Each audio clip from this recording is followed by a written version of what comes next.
دوستای عزیزم، حال دلتون چطوره؟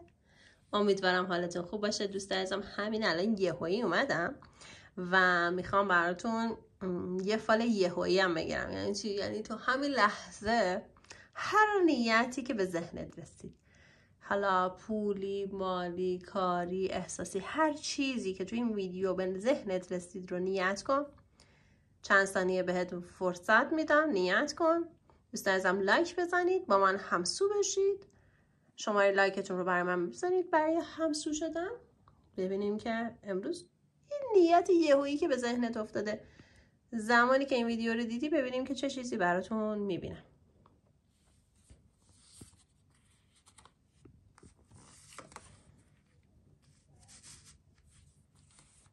خب،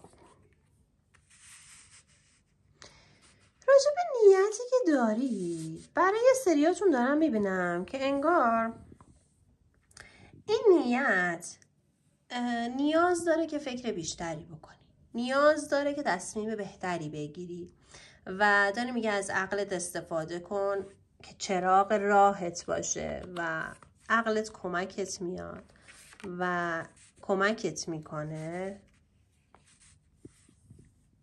چیزی که اینجا داره به من نشون میده، خیلی داره میگه که عاقلانه رفتار کن، میگه احساسی عمل نکن. خیلی هاتون دارین احساسی عمل میکنیم، ولی میگه عاقلانه تصمیم بگیر. عقلت قراره چراغ راهت بشه و چیزی که اینجا دارم میبینم، یک شخصی رو دارم میبینم مقابل شما، یک آقایی بیشتر مقابل شماست نسبت به نیتی که داری، احساسی، مالی یا هر چیزی. یک آقایی بر بعضیتون دارم میبینم، بر بعضیتون هم یک خانم رو دارم میبینم که این شخص حالا یا شخص احساسیت هست یا یه کار مالی و کاری داری باش و در هر صورت داره میگه این آدم آدمیه که مورد اعتماده، کسیه که واقعا بهت علاقه داره، احساس زیاد داره، حس داره و شما نمیدونی در مقابلش باید عاقلانه رفتار کنی یا عاشقانه یا احساسی. بیشتر نشانه احساسی رو داره میگه که میگه توی روابطتون سعی کنی عاقلانه تر تصمیم بگیری. درسته طرف مقابلت حس داره، دوستت داره، علاقه داره بهت، احساس داره بهت، ولی میگه سعی کن عاقلانه جلو بری. روی مسئله قانونی یا مسئله دادگاهی هم دارم میبینم انگار یک حکم دادگاهی یا یک حکم قانونی خیلی سریع به نفع شما اتفاق بیفته. راجع به مسائل مالی هم میگه از دست یک شخصی، حالا خانم یا آقا، ممکنه که خیلی به شما برسه. انگار مثلا از محبتش پارتی بازی کنه برات، مثلا محبتی داشته باشه بهت و از اون نگاه محبت آمیز یه پولی، یه چیزی به دستت برسونه. چیز دیگه ای که دارم میبینم اینه که یه خبر عاشقانه. خیلی تو انگار منتظر یه خبر، منتظر شخص هستی، یک خبر عاشقانه تا 5 وعده آینده هستش که طرف مقابل خیلی با عشق بیاد و تو هم از این عشق لذت ببری. نیت بعدی که توی این جا نیفتاده بود،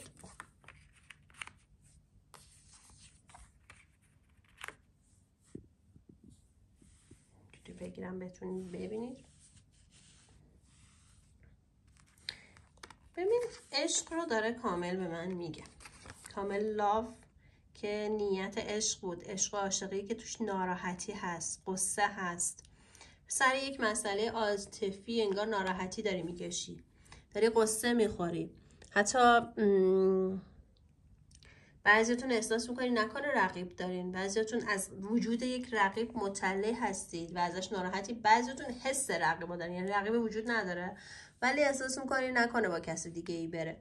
و در کل داره میگه که این عشق پیش شماست، اون علاقه پیش شماست، اون احساسه پیش شماست. اگر رقیبی وجود داشته باشه که خودتون هم میدونید و اگر حس میکنید شاید رقیب داشته باشه، داره میگه پوچه. اگر حس میکنین، اگر رقیب رو میشناسین، هم داره میگه عشقش بیشتر سمت شما هست، علاقش به سمت شماست و میگه امیدتو از دست نده تو این رابطه. این رابطه امید بخشی هست. ببین کامل خورشید افتاده برای این رابطه. خب نیت های بعدی که اینجا نگفتم،